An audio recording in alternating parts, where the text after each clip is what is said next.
Welcome back to Breaking the Mould number 2. I'm Alistair Hay. I'm Mark Black. And we're going to be discussing some interesting stuff today. On today's show, we're going to have a look back at an amazing cottage sessions from last night with Ports and our very own Stephen McCool. We're going to be announcing the next cottage sessions and who that will be. We're going to announce the competition winner from last week. We are going to have a couple of questions, or maybe just one question this week. And then the really exciting thing this week is an interview that we've got with Bill Seebold. So you're probably wondering why there's a boat sitting there. So there's a very strong link between Formula One racing boats and building guitars. So it's a long link for some people, but it makes sense in my head. So you're going to find out a little bit more about that. That's an exciting part of it. And then I'm going to tell you at the end about next week's guest, and that's going to be a surprise for you. That's going to be an interesting guest. Surprise for everyone, all right.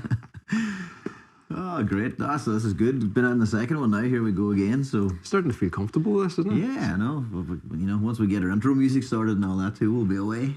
Well, that's it. All right, so that's your challenge for next week. Challenge for next week, yeah. So let's talk about the Emerald Cottage Sessions. We had Ports was the last one, and it was absolutely amazing. Of course, Stephen working here from Ports, but it was great to see them in the cottage with the ambience and acoustics and everything. I'm sure you were really excited about that, Alistair. Oh, it was amazing. I mentioned that last night.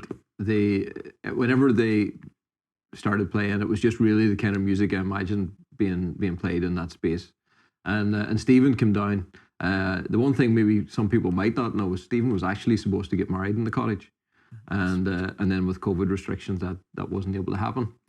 But I took Stephen down into it when it was still being built, and he just started singing, as he does. And he was like, "Oh, we have to play here. The sound is so good." So it's just it just carries it so well. It's the stone walls and the way the roof is, and it's got such a nice reverb in there. It was nice. It was a nice change from the first one from Davey when he kicked off. Davey's such a kind of rock and blues and classic, and all of a sudden you had this really vocal based with harmony. And I know Stephen was really nervous about it. The boys were really nervous, but they were really excited about it. To be probably the second act to be in the cottage and the second piece of music in there. It's really, really great. How would you even describe the kind of music that they play? It's kind of hard to pin into a specific genre. It is. It's. I know to use the term indie is a little bit of a cop out, but it's indie, and because we're quite atmospheric, indie rock. And I guess you just have to go and check out Ports, and you'll get it there. Yeah, and it's unusual to have somebody leading on a bass as well. So Stephen was leading on the Ballard bass. Yeah, and with vocals. Yeah, and Ryan played through a few of the guitars as well too. He had a few X20s and I think an X30 in there as well too. So he used different alternative tunings in a few of the guitars and he had them set up and I thought they sounded and here's one that I should let slip. He was playing one guitar that had a world first on it. Ooh. There was something on one guitar. There was a prototype that is soon to very, very soon to be released. Oh, I think I might know what that is. So we'll carry a few of those guitars back again this morning. We'll be speaking about that further, but let's see who is eagle-eyed enough. I don't know if the camera angles might support being able to see exactly what was on one of those guitars, but there you are. All will be revealed soon. Absolutely. I think we have a wee bit of footage. We can watch a little bit of Ports, and we pulled out a little song to have a little sneak look at it. Absolutely. So let's take a look. Have a wee look, and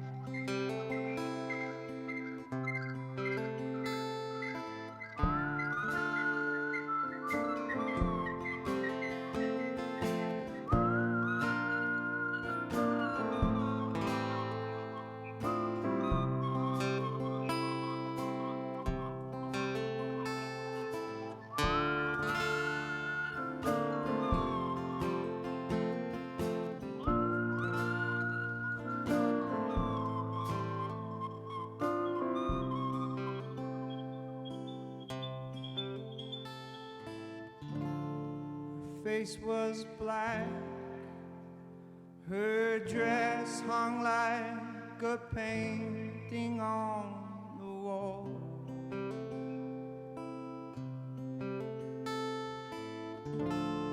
She looked on, I'd say that she was 40 all in all. My father, he said, he'd be the first one to call. My father, he said,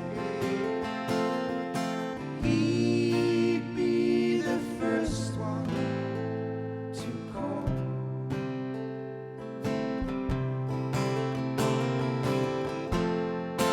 And the devil's his son, picking at my heart. And the devil's his son, picking at my heart. And the devil's his son, picking at me.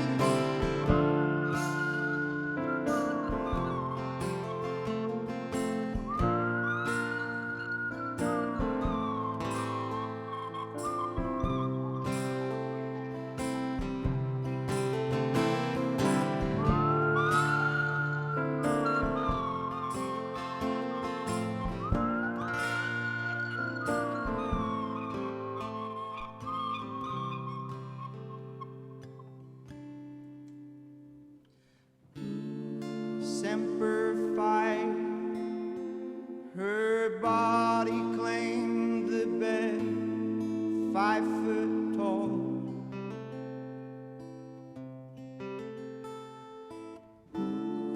I got lost, forgive me if I don't come back at all.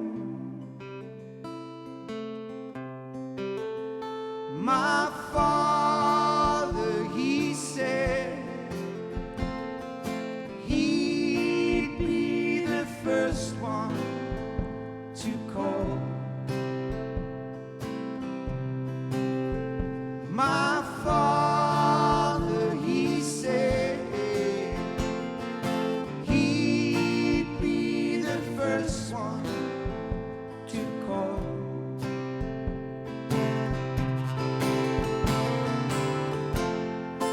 And the devil's his son, picking at my heart. And the devil's his son, picking at my heart. And the devil's his son, picking at me.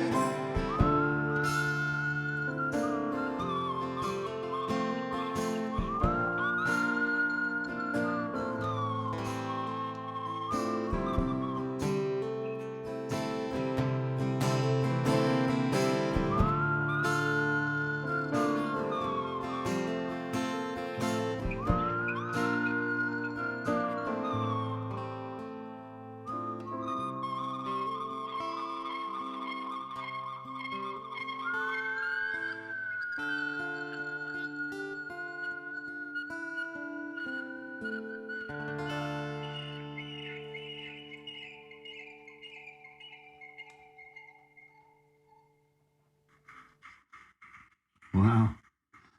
That was pretty amazing. Really amazing, isn't it? I see he did that at our Christmas party last year, and he had the whole place just spellbound. We were all doing with the phones. I remember that. Yeah, and in the apartment where the party was on, it seemed to be that sound was coming from all over the beams and up the back of the apartment and everywhere. Right, well, let's give it a go. I reckon we could give it a go. I don't know how this works, but you will try.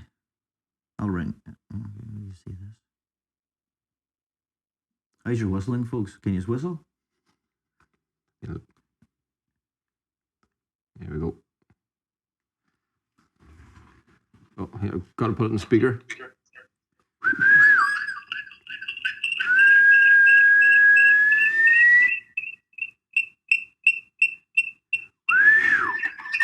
Hello.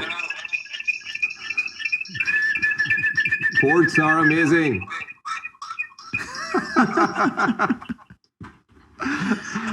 Oh, it's such a cool trick. I think what that tells me is that there's a little bit more to it than just meets the eye to actually make it musical. It's obviously a skill you need to work on a little bit. I don't know if we're up to scratch yet, but fair play to Stephen for coming up with something as cool as that. And apparently they've done it like with like a whole theatre full of people all doing it, so the whole place just comes alive, and it must be like you can almost feel the hairs in my arms stand up just thinking about it. Yeah, I don't think I've seen anything like that before, so it's really a cool idea. Definitely amazing. Fair play to those guys. So it was a really great session. I loved it. And the next session coming up, no pressure, but that's you. No pressure, yours truly. All right. Mark Black is going to be taking Emerald Cottage Sessions number 3. So what have you got in store for us, Mark? I'm really looking forward to it, Alistair. I'm hoping to play through a range of some of the beautiful guitars that are here, and particularly, I guess, some 12-string and Amicus and probably the Chimera, I guess, and the X10's definitely going to get a run. And I was thinking about maybe doing some MIDI stuff with it. You know, we don't do a lot that here, so I was trying to do a little bit of MIDI stuff. And as you know yourself, I've been known to drag a didgeridoo or two to a gig, so the cottage might get its first didgeridoo. So I'm kind of thinking it's going to be maybe a little bit more than an hour long set. You've got to, because, like, let's face it, Mark, whenever you pull out MIDI in an X10, that sort of sets the bar that song's probably going to be 10 minutes long. Definitely 10 minutes. And I'll not lie to you, Alistair, I've gone through the set list a few times already, because after watching Davy Kay and watching Ports, the pressure's on, and I'm trying to prep already for that gig next week. And I just, so if there's a few 10-minute songs in there, I apologise in advance, folks, but sometimes that's the way music goes. But it's worth it, though, because just listening to how you take the X10 and then build it up in layers, like the demo video that you did for us, about a year ago with the X10, where you just kind of walk it through how you can build that guitar up into different sections. It's really quite something to watch and listen to. Yeah, I'm really looking forward to it. It's, as I say, it's definitely a little bit nerve-wracking. It's a beautiful room, and anything that's that nice and that great acoustics, and and all of a sudden there's a spotlight on you. It's intimidating, to say the least. I can't wait to hear the didgeridoo in it. Hopefully the thatch stays on. Don't blow the thatch off the place. But no, I can't wait. I really can't wait. So it's going to be a special one. Cool. So last week, Mark, you played a couple of songs for us, and you had a little competition.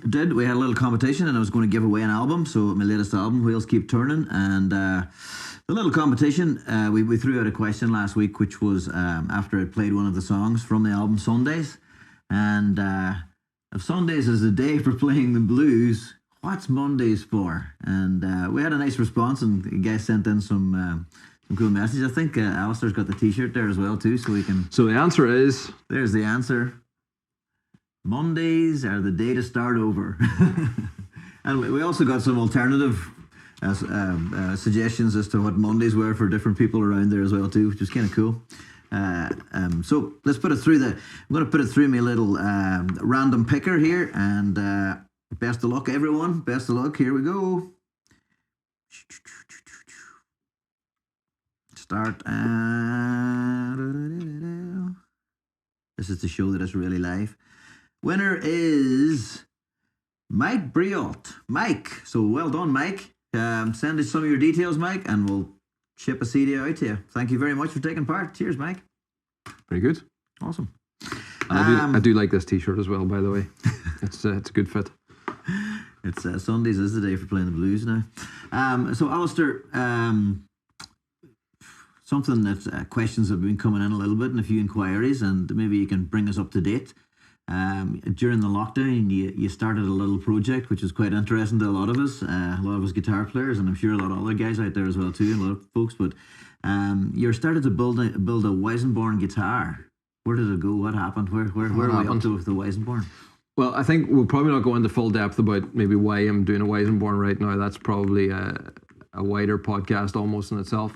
So the Weisenborn was a project that I started just as an idea to do something different during the lockdown, and it was, in a lot of ways, it was a way for me to just cope with the stresses of what was going on at the time and put my head in a different space. So I decided I'll design an instrument that I would normally never build, and that was a Weisenborn. It was a friend that had been kind of suggesting it and egging me on to build one.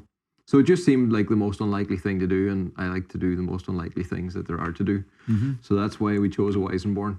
So my son Dylan, he was at home from university at the time, and he was filming me, and we day by day filmed every step of making a mould and designing it from the ground up.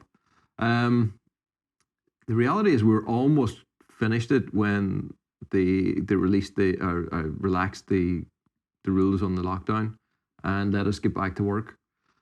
And literally from that minute forward, I haven't had a second. It's been pretty crazy. So, we lost 3 months of production. Mm.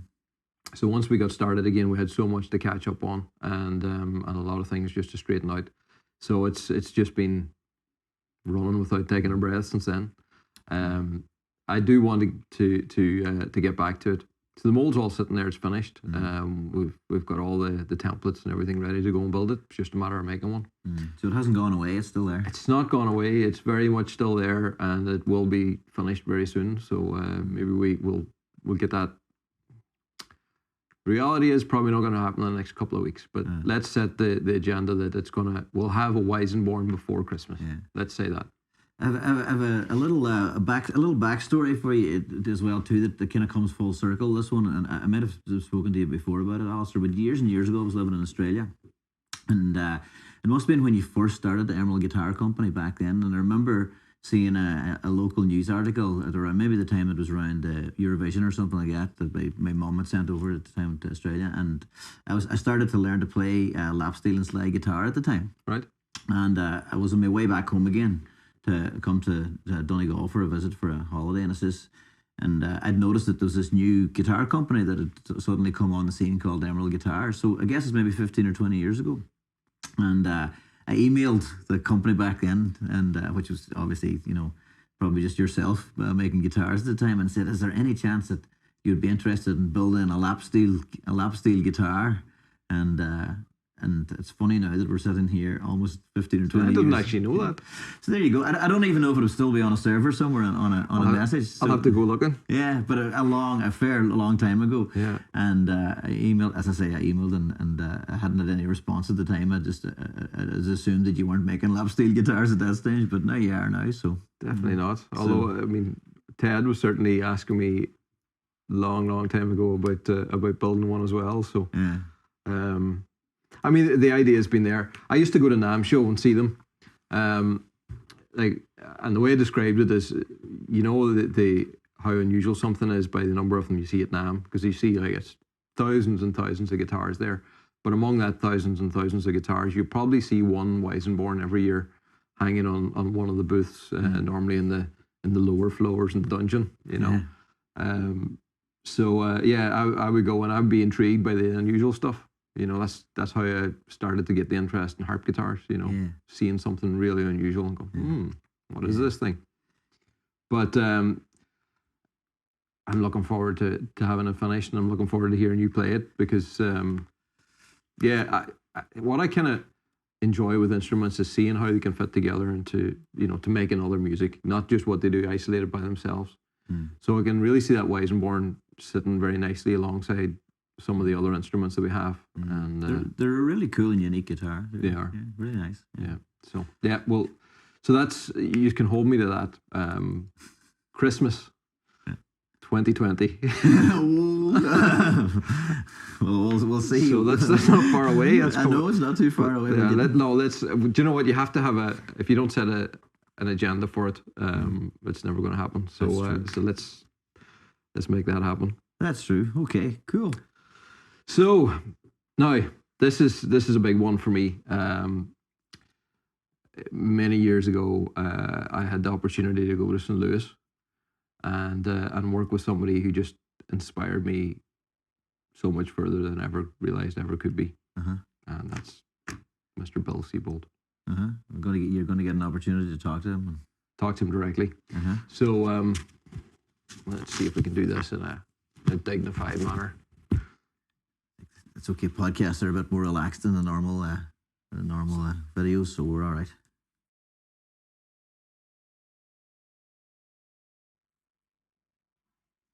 So I got this T-shirt from Bill.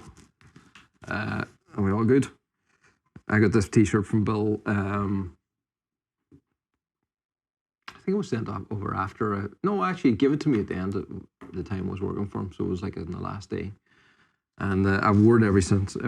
And you can see it's well worn. It's got a few holes. I probably shouldn't show the armpits, but there's a little bit of ventilation there. But yeah, really, really cool.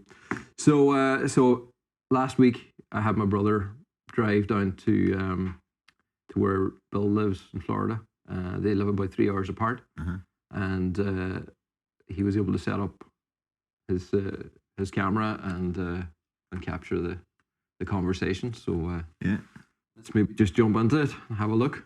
Great. Bill, it is fantastic to see you.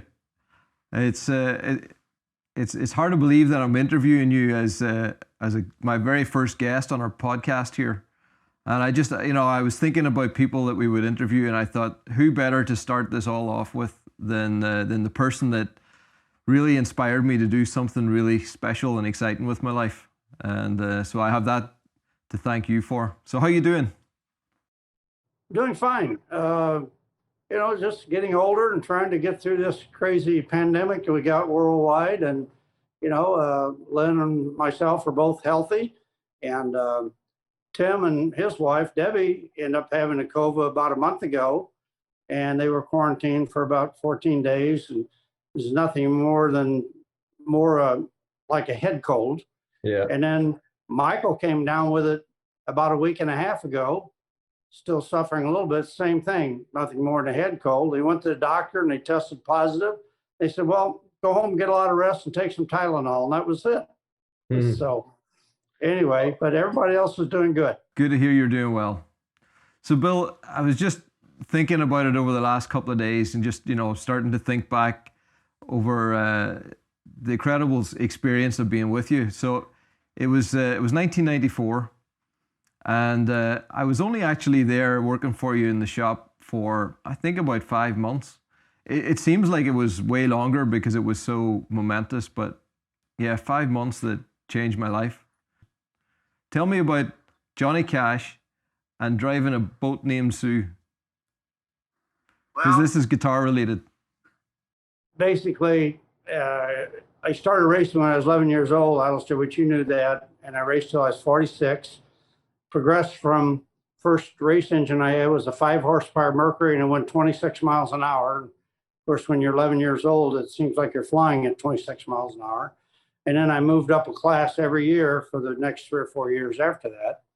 And eventually, in 1970, I ended up driving for John. We owned all our own equipment. My dad did all the engine work for me and was my best cheerleader. He just did everything for me. And then eventually a guy named Marshall Grant, who was one of the original Tennessee Threes, he and I think the gentleman's name was Luther Perkins, and that was Carl Perkins' brother.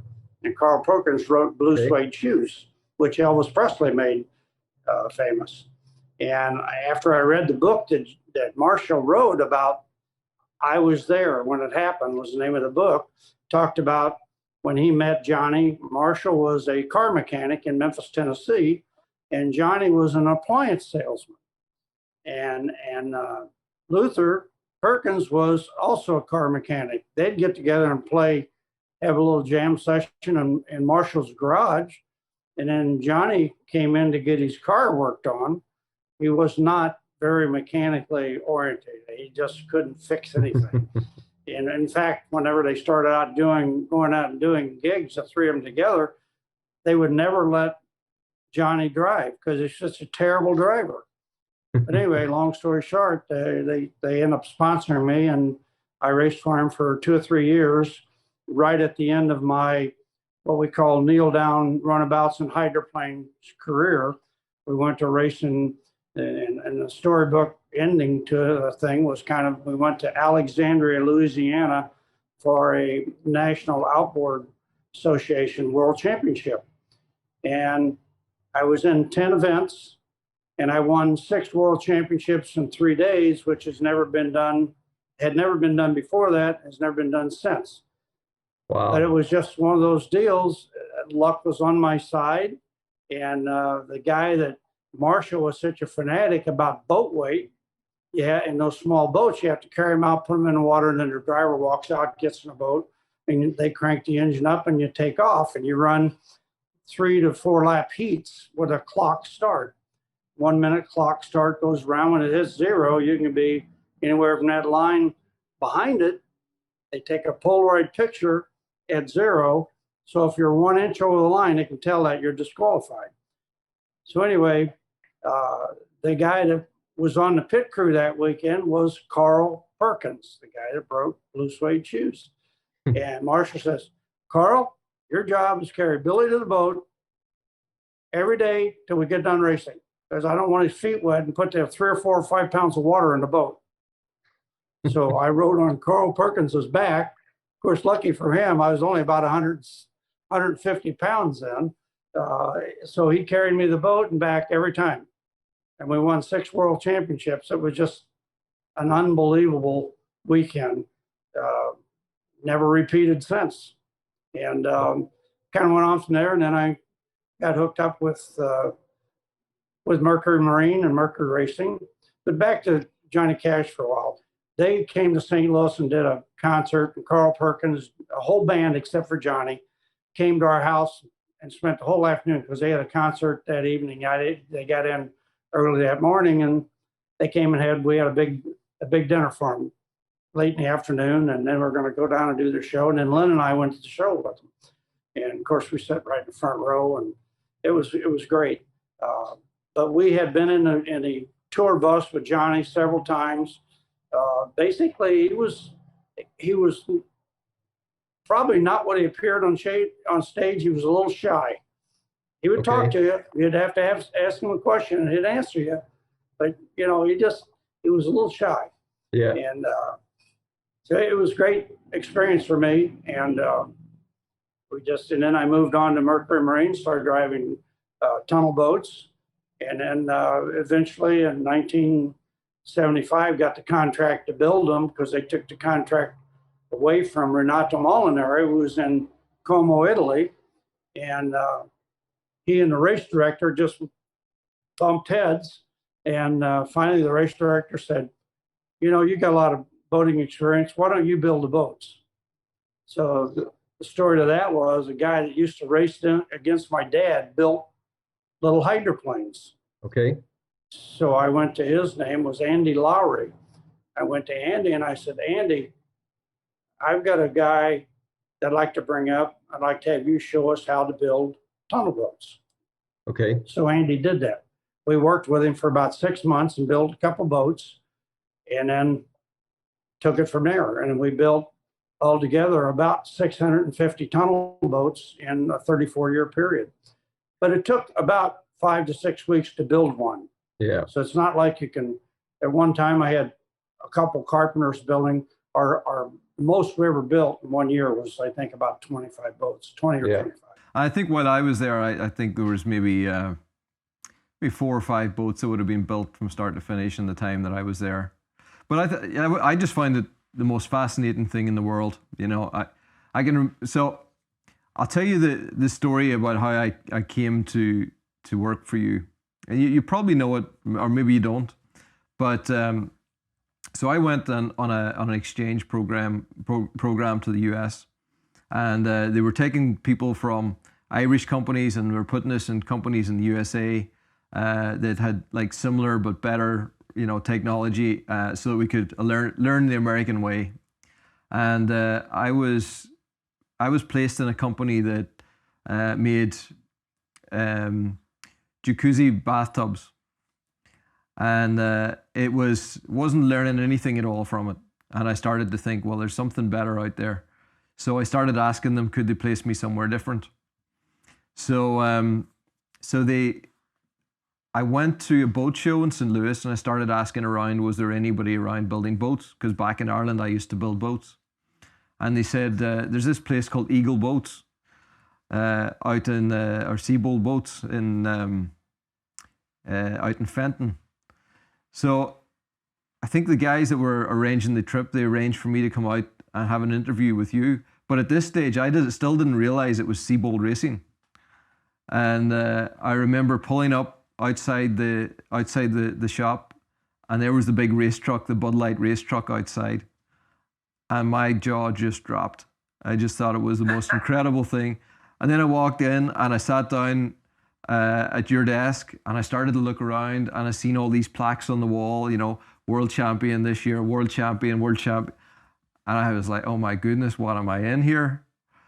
And you were so gracious, and I think maybe it was just the right place at the right time, and you graciously gave me a job.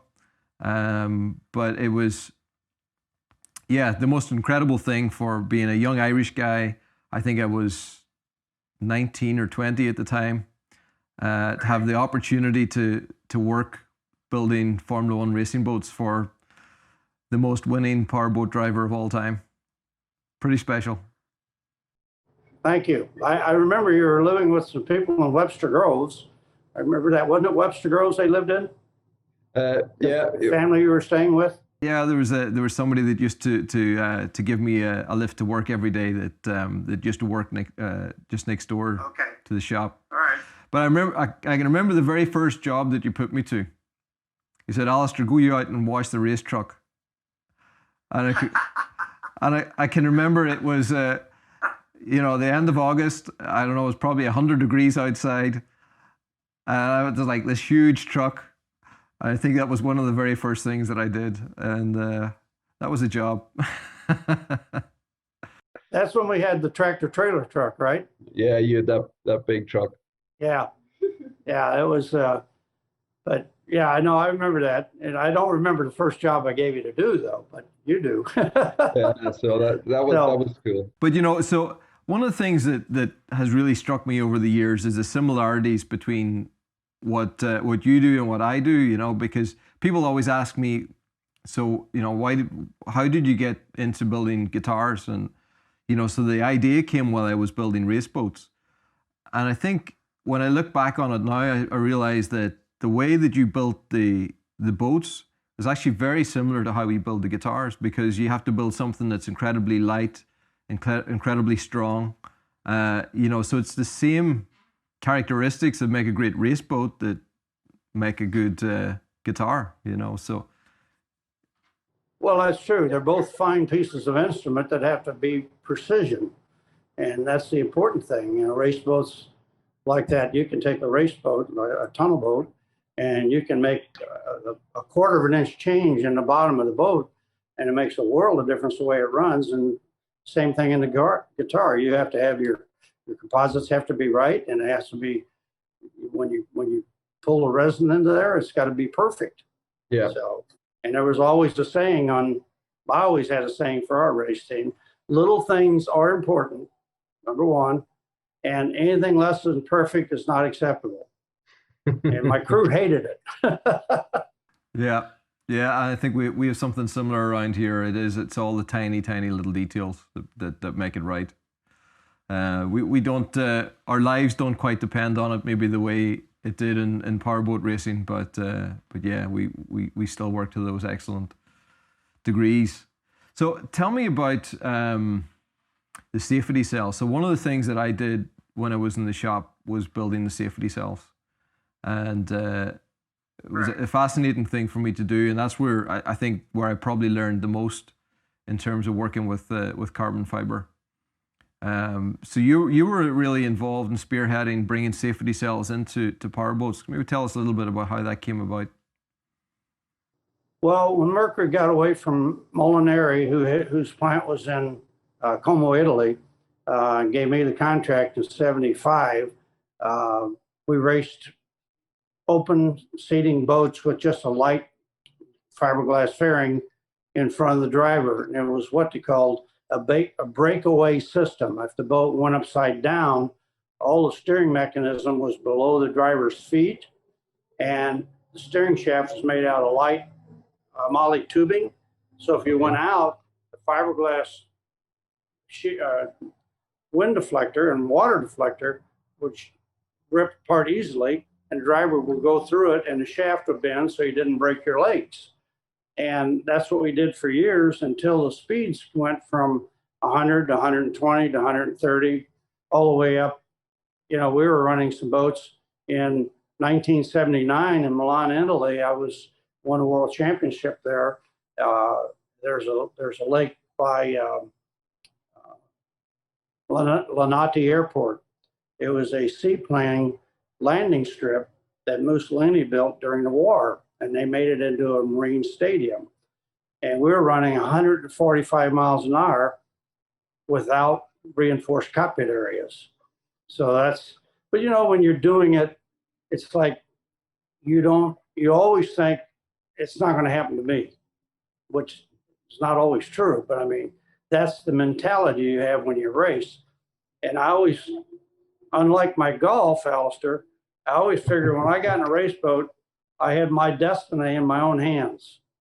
And a golf ball, when I hit it in the woods, it's not my destiny to be in the woods, but it happens. But anyway, so that's the mentality is when you're racing, it's not going to happen to me. It could happen to the other guy, but it's not true. And I was telling Chris that Michael was the only one in the family that, knock on wood, that really got seriously injured. And that was prior to you being at our shop. So you saw Michael's leg, you know what it was. He went through 16 pints of blood in the first 3 hours after the accident. And luckily, we're in Portsmouth, Ohio, which is a little town, and they had a American Cross red blood bank there. And they had plenty supply of blood of his, which I don't know what it is, A positive or negative or whatever it is, but they had plenty of supply of it. And we were extremely lucky that he made it. He was in the hospital 45 days. Took him a year and a half to get back in the boat. Yeah. So it was a serious deal for the Seebolds. And that was 80, that was about 82 or 83, somewhere in there.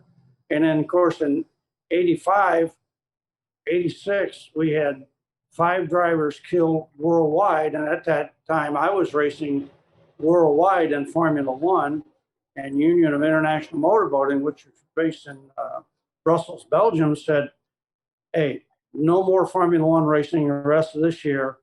So you guys need to go to work and come up with some safety innovations to save the sport, which is true. So Renato Molinari, who was still building boats for Johnson and Evinrude, I was building for Mercury, and a guy named Chris Hodges, and David Burgess, we all worked together on building reinforced cockpit areas. The first thing was going to be, it would be a safety cell breakaway from the boat. That was mechanically almost impossible to do. So we just decided to build the boat, and almost like IndyCar and Formula One cars now, the boat disintegrates around the cockpit, the reinforced cockpit, which is made out of, as you know, carbon fiber and Kevlars and foam coring and the composite materials. When we first started building them, we used S-glass and balsa coring, and the cells would weigh 75 or 80 pounds. So we had to redesign the boats. But the last few cells we built out of carbon and Kevlar and foam coring, we got the weights down to like 30 pounds, and they were stronger. Yeah. So that was just a difference in materials in a 7 or 8 year period. Hmm. Yeah, no, it was fascinating building them, and it was actually fascinating seeing some boats come in that had crashed, and there was so little left of the boat, but the safety cell was still intact. So I can definitely attest to just how strong they were, and how light they were. Well, it's no doubt changed the sport, and I've said many times, if we hadn't come up with that, there was no way that Michael and Tim would have stayed in the sport as long as they did. I wouldn't have wanted them in there. Yeah. You know, but my dad built his first boat in 1938, and after 2016, when Tim retired, 2017 was the first year in 78 years there wasn't a Seebold in a race boat. Because Michael and Tim didn't want to have kids. And I tease them all the time as you guys are going to die lonely old men in a nursing home. You don't have any kids to come and see you. So anyway, put a little pressure on them to come and see me when hopefully I'll never be in a nursing home. Yeah, I can't imagine you being in a nursing home, Bill. You'd be too fast for the rest of them. Yeah. But you know, it was just, I always said, Alistair, it was a hobby that turned full time. And of course, when you get up into the tunnel boats and higher dollar equipment and semi tractor trailers and all that, the other part of the joke was money will take care of it.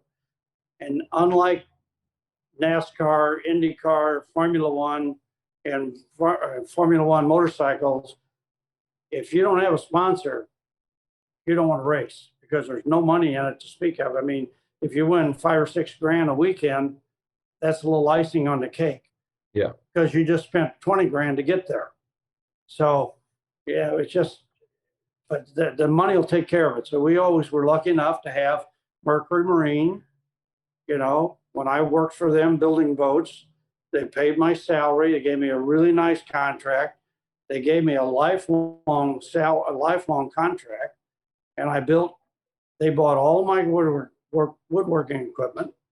They paid for all the material, and they still paid me for the boats. And I'd build 10 boats a year for them. But they wouldn't take them. They would let other drivers that were good Mercury customers, they'd say, here, we'll supply a boat, you buy the engine. So we did that for several years. And it went, I think we built somewhere around 650 boats in a 34-year period. So, Bill, I was trying to think about the very first time that I saw a powerboat race on TV. And I can't remember the year, but I know it was Bristol. And I was watching some of the footage of you racing in Bristol. So I'm not sure if it was 82. I feel like maybe it was a year or two after that. But I know 82 was a pretty special year in Bristol for you. 82 was unbelievable. I kind of told Chris a story about that and his wife. It was almost like the race in Alexandria, Louisiana. It was something that had never been done before.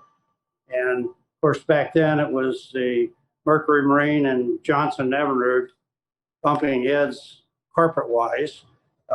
They always used to spend a lot of money fielding boats in Paris, France, back in whenever they ran an endurance race, a 6-hour endurance race to prove the reliability of an engine. And they always said if they won Paris, it would fluctuate the retail market for outboard motors as much as 10% the following year. So they spent huge, I mean, we'd have 15 boats in the race. Yeah. And Johnson Emerald would have 15 boats.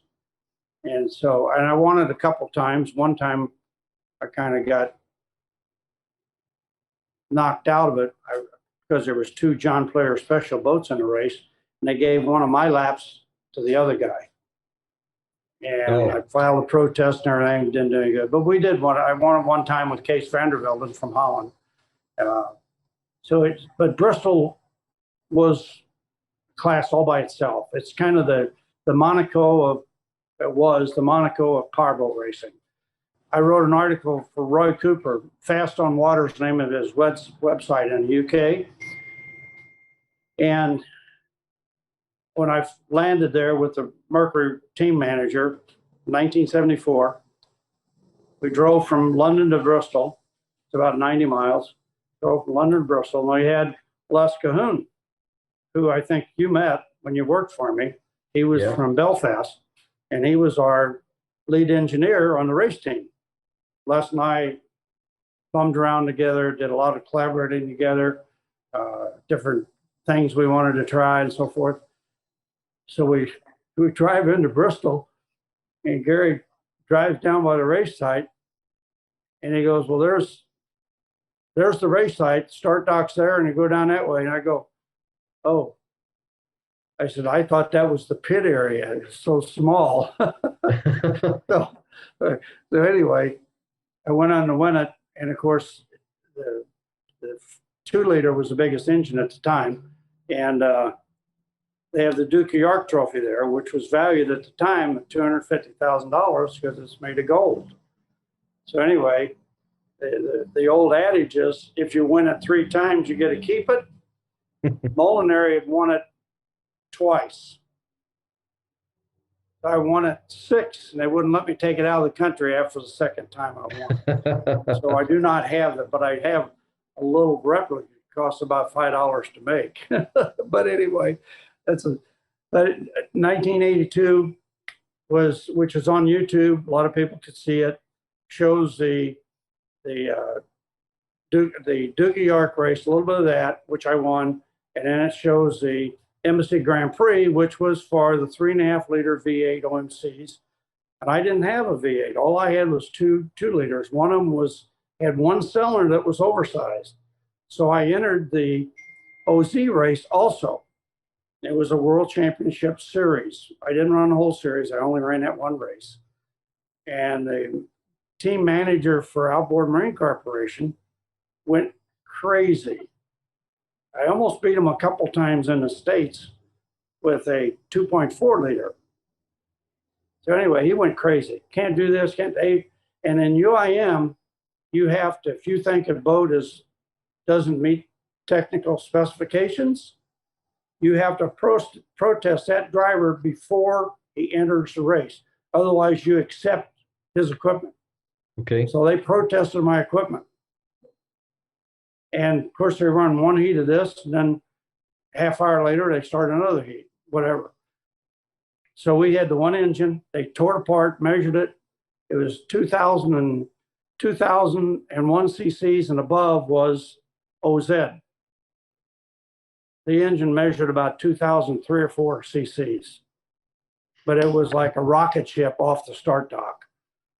So anyway, the first heat, Molinary won. I got second. And then second heat, he was right ahead of me, and he broke. And then Tom Percival won it. Anyway, I got 2 seconds and 2 firsts. It's a 4-heat race, 2 on Saturday, 2 on Sunday. So altogether, that weekend, I ran about 100 laps in heats around that course, which is only 240 feet wide, 8-foot seawalls on both sides. I was telling Chris, too, the first time I ran it in 74, I was getting ready to lap the last place boat, and he loses control of his boat and runs over a rescue boat and kills 2 rescue people in the rescue boat. Wow. That was my initiation to Bristol. I ran it 9 times, and there was 8 people killed in 9 years there. So it's a very dangerous race because it doesn't happen anymore. Scary place. You know, but it was such a big race at the time. In fact, that YouTube coverage is all BBC coverage. They filmed it live almost every year. It was a big gold star for powerboat racing. And for years, powerboat racing in Europe was Formula One cars was number 1, Formula One bikes was number 2, Formula One race boats was 3. Yeah. So there was a lot of prestige to it in Europe. Still is. Although there's hardly any races in Europe now. The World Series it's based in Abu Dhabi now. And they race Middle East, China, Singapore. They race all around the globe. Yeah. I Portugal remember is about the closest thing into Europe. Yeah. So I remember whenever I came to work with you, so it was the end of the season. You just finished the season, in the US, but I remember while I was working for you, you went and did a couple of races, I think in Malaysia and Singapore, perhaps, or no, Thailand. And I still have a little key ring in my wallet that you brought back from Thailand. I think it's Satahip Bay, I think. Yeah, Satahip Bay, right? Yeah, still carry that with me in my wallet everywhere I go. And I was really jealous at the time that I didn't actually get to see a race. The whole time I was there was no local race. I watched the St. Louis race. It was on. It was televised before I started working for you. So I was in St. Louis at the time, and I didn't realize that I was going to be working for you like 3 weeks later. Yeah, but yeah, it was. I had a great career. I have no regrets about it at all. Like I said, it just and Mike and Tim both had great careers. And you won your last race at 57 in St. Louis by beating Mike, your son. right. That's an incredible record. I mean, the thought of being able to race at the absolute top for all those years to 57. How do you sustain such a long career? What kept you motivated right to the end to keep going at that? Probably the same thing that got me in to start with, Alistair. It's just like I told you. It's just when you have a passion for what you do, and you work hard at it, you're going to have success. Yeah. And I'd work night and day on my race boat to go to a race. And we spent a lot when we were building the boats. The advantage we had, and I had a couple of mechanics that wanted to build illegal engines. I go, no, we don't do that. So we don't need that. We've got the boats, we've got our driving skill, and of course, my dad making propellers helped. I said, we don't have to do that. If we can't beat them fair and square, they deserve to win a race. I don't want to run an illegal engine. But anyway, that's, you just have to have a passion for what you're doing. And first of all, that makes your career fly by because you're not bored with what you're doing. Yeah. And I think that's what I really took from you, I shared this with you recently, and we'll share it again. And I've talked about this numerous times to people. So people have asked me, why have I managed to go and do something as unusual as building carbon fiber guitars? And I remember a conversation with you so clearly. And I remember asking you, so how do you become a world champion? And your reply to me was, anybody can become a world champion, but the key is to find out what you can become a world champion at. And what you told me was, there's a number of different things that have to fall in line. You have to find your unique set of things that can allow you to be that world champion. So you said you got to find your opportunity. And you told me about your opportunity was, your father racing boats and, growing up in the water. You said you got to find what you're good at. And obviously, you were good at racing boats. You got to find out what you enjoy doing, and then you got to dedicate your life to it. And it's finding the combination of all those things. And I remember you telling me about that, and I could never really kind of fathom that at the time. But whenever I made my first guitar, I realized this is that one thing that has all those things that come together. So my opportunity was, my dad had taught me how to work with the materials, and we had the opportunity of having the factory here. I tried it, and I found I was pretty good at it. I absolutely loved doing it, and then I dedicated the rest of my life to it. But it was always hearing that from you that kind of sparked. It was the spark that set me on the road. And probably the inspiration of being in an environment where, you were at the time were world number one when I was working for you. Your two sons, I think, were second and third in the world at the time. It was just this incredible environment of anything's possible, and you can achieve something to the highest level. So it was just an incredible inspiration for me. Well, thank you for that compliment. And it's, you did exactly, you felt like you wanted to build guitars, and you learned the knowledge of composites, and you took it from there and you made it successful because you liked what you were doing. Yeah. I mean, I always figured when I was building boats, if I couldn't make it work in 8 hours a day, I'd work 10. If I couldn't make it in 10, I'd work 12. And Tim and Michael and my other son they're the same way. So I was in Florida in March, just right before the lockdown, and we were driving down from Jacksonville and heading down to visit my brother in Port St. Lucie, and so we decided we'd come through Daytona, and there was only one place that I wanted to go when I went to Daytona, and I wanted to go to the Motorsport Hall of Fame, so we did. And I got to take my dad there, which was really special, and my older brother. Good. And there was only one thing that I wanted to see when I went in there, and that was Bill Seebold's plaque. So that was a really kind of cool moment, really special moment, and of course you got your boat in there as well. What year was it that went in there?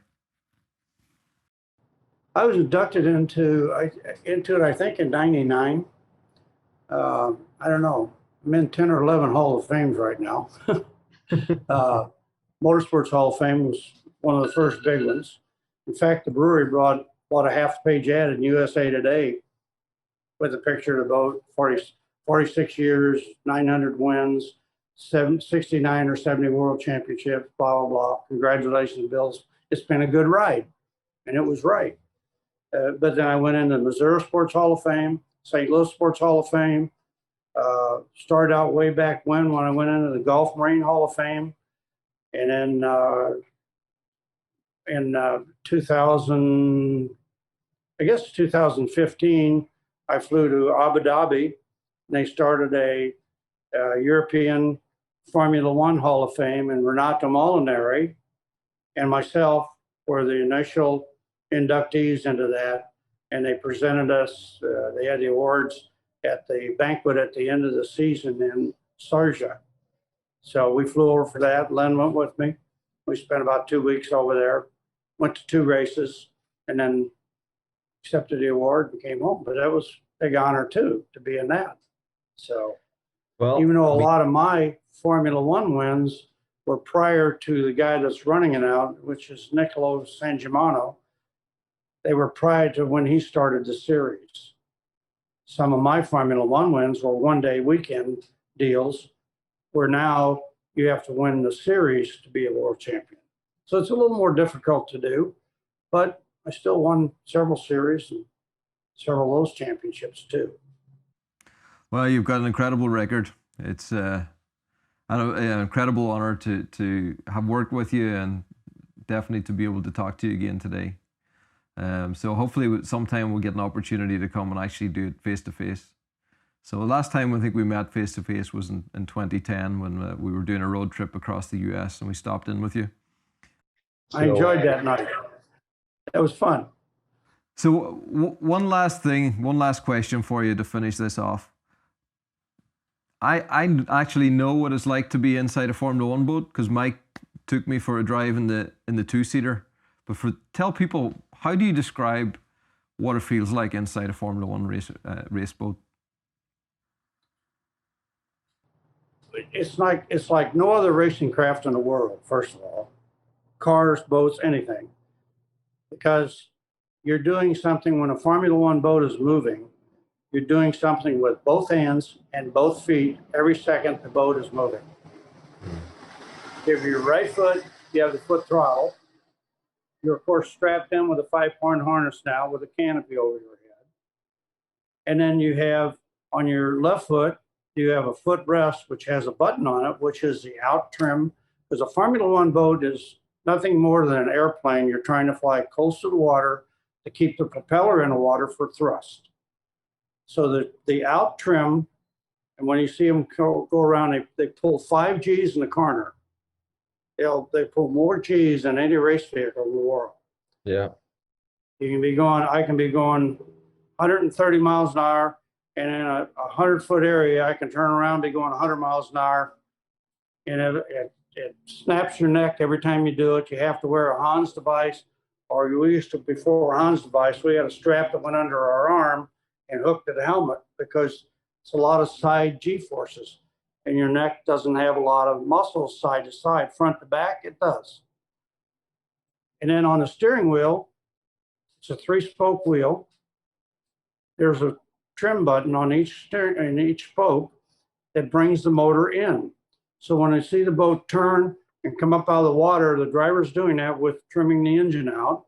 And then when the boat speed gets up, he has to start laying it over because you're trying to fly it parallel with the water. And of course, in a race boat, in a Formula One boat, the condition changes every half a straightaway. So you come out of the turn, you're trying to accelerate. When you get halfway down the straightaway, you're running 130, 140 miles an hour. You got to get the boat back down level and hope there's no, you have to read the wind about 200 foot in front of your boat.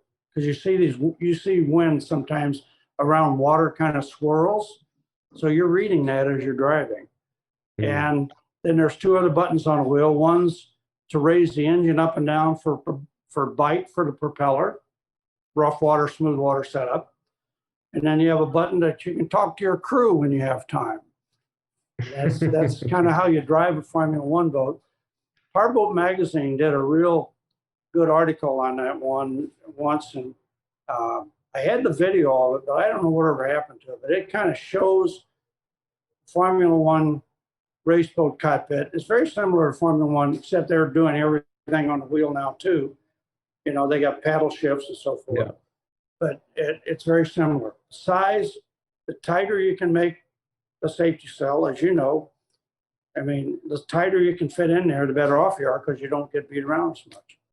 Yeah, so incredible G-forces. So basically what you're telling me is those guys who drive cars fast, they're doing nothing. You guys had so much more to deal with and so many more variables. It's an incredible sport.